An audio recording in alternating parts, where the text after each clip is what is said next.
Hello everybody and welcome. I hope you're well. But today we're going to talk about constipation. We're going to talk about the symptoms that affect so many people, so many actually being chronically constipated.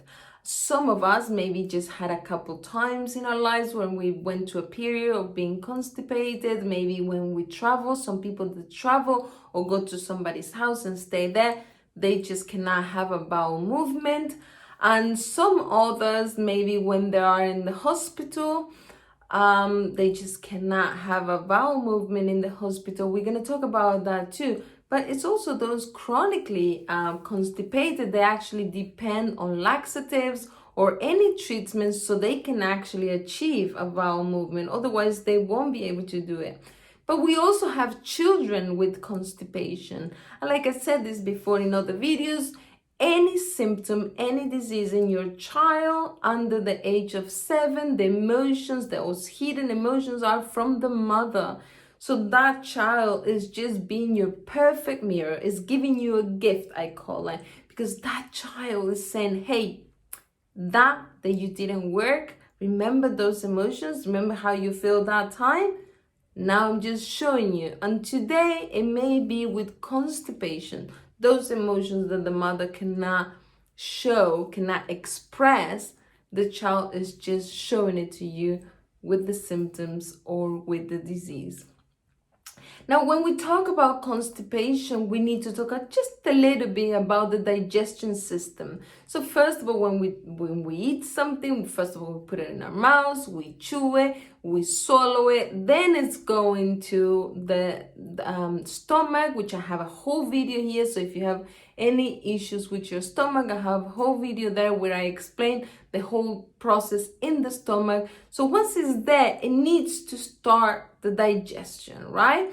So once it starts there, and then after that, between the digestion, those intestinal movements and a lot of water, because for this process of elimination, we need loads of water. So then between those movements, the digestion, that goes straight to the small intestine and then to the large intestine. And the final product, those feces, will be 80% water and 20% solids. So when we talk about water, we talk about mother issues, because the first contact with the mother, with the water, was actually in our mother's womb. So if we have any problems with water, we have issues with our mother, and we need to look how the relationship between me and my mother is. But also when we have issues with water, and I talk a lot about this in my kidneys video, which I'm going to leave you here, we also have issues with fluidity, with the flow in my life maybe, but also with liquidity, with money. So also, if we talk about feces, we talk about territory, because we are humans, but a lot like animals, and we are very archaic in that way. And when a dog, let's say, marks his territory, it's because he is either urinating, and I have a whole video about cystitis here, or it's doing a bowel movement there, right? So that's the way to say, hey, I've been here.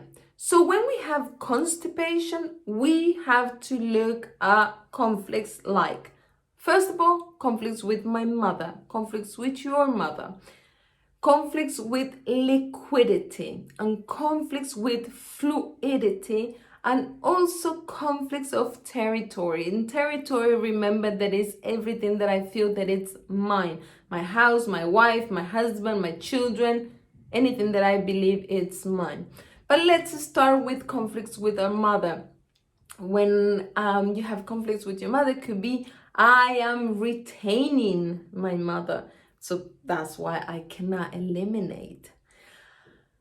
Conflicts like I need to retain my mom because maybe my mom passed away, and after my mom passed away, I started with my constipation because somehow I feel that I need to retain her inside me. I can't not let go.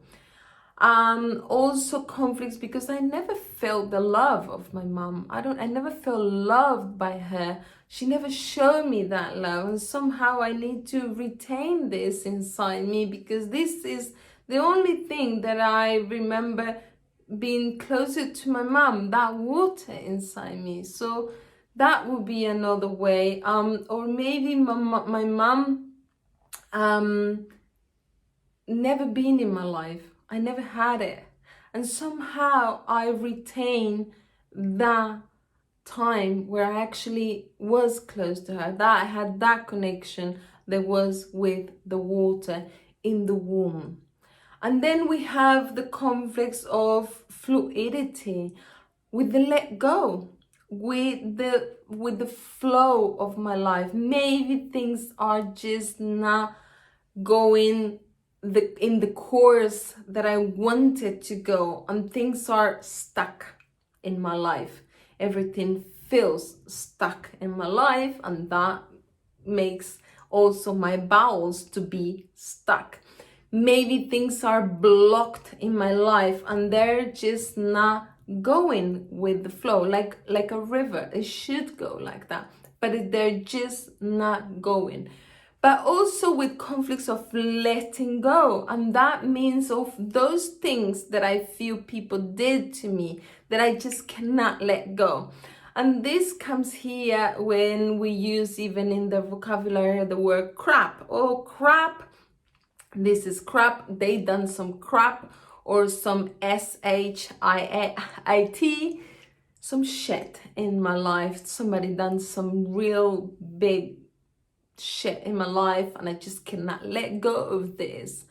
So those things also make me unconsciously to retain all that crap that they done to me, and I do it by having constipation.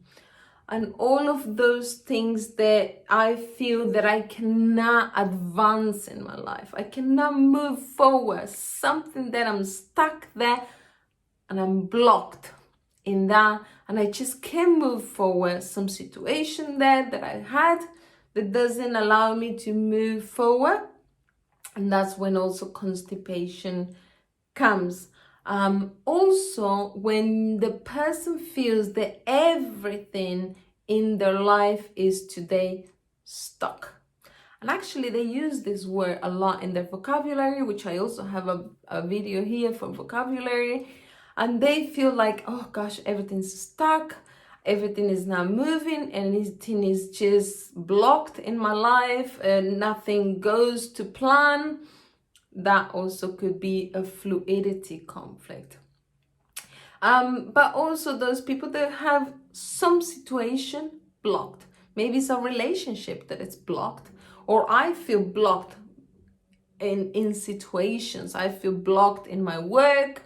I feel blocked in my life in general. But then also we have conflicts with liquidity. And when we talk about liquidity, we talk about money. So maybe you are in a situation right now where it's more money going than coming, and now you feel like you have to somehow retain it, and you retain it also by retaining the bowel movements. Or maybe the person had already always in his life had issues with money. Maybe the person even born in a situation where there was no money in the house, and mom already also was constipated, and now you also are constipated because money in your life doesn't flow. You have issues with the flowing of the money in your life, and that's also when problems with liquidity comes. But also we have issues with territory, and when we talk about territory, like I said, everything that we believe is ours. And a lot of people have constipation when they travel. So let's say they are in the middle of the Caribbean, they love it, it's an amazing holidays, but they don't feel home. Because they know already, this is just my holidays, this is not my home, I have to go back home. Maybe the language is not what, it doesn't make you feel with the flow in that place because you don't understand, or the culture that you're not, you know, feeling with, and you don't feel comfortable, you don't feel like you're at home, you don't feel like that's your territory, because you feel like in a strange territory, because you don't know you should take your purse out, or you should take money, or you should don't, you know, those things that happens when we travel to another country that we don't know. Another conflict of territory could be that you move cities, or you move from neighborhoods, or you move countries, and you just don't feel home. You don't feel like this is your territory. You may not even feel welcome in that place. And that is another conflict of territory. But also could be you just started a new job and you feel very out of territory because this is not your field. This is not what you were used to, the colleagues that you were used to. That could be another one. Also could be when people are in the hospital. A lot of times people in the hospital, maybe they had surgery and they cannot discharge them from hospital until the person has a bowel movement. And this is classic. Why? Because nobody wants to stay in the hospital. A lot of people don't want to stay. They hate it and they just don't want to they don't want to stay there. So the best way to not stay is if I don't mark my territory. Because if I actually have a bowel movement here, for me unconsciously feels like, okay, I'm making this my place and I just don't want to be here. So that's the best way of not doing it. And that's why a lot of people are actually forced to have a bowel movement before they go. But they actually do it because they know, they promise them, right, if you have a bowel movement, you go in. So that's another one. And then for last, with territory, we need to look in the family tree about those people that have been abounded. Or maybe you had been abounded and you feel like nothing is your territory. This is not your house. This is not your family. You never feel in your place. And that also comes if you're born after somebody that passed away, which I'm going to leave you the video here. Or maybe you always feel out of place. You never feel like you are in the right place. So that could be also problems of territory, and this may be causing you conflicts with constipation, or maybe hemorrhoids, which I also have a video here. Because we have this territorial thing in us, and if we don't have a place in our lives, we don't have a place to call home, we don't have a place to call home, but also people to call family, we feel out of place, we don't feel that with an identity, and this can cause also a very chronic constipation. I hope this video has helped you. Like I always say, if you like it, please give it a like and leave a comment. Leave me any questions, throw it at me, leave it in the comments here. Until next video, take care. Bye-bye.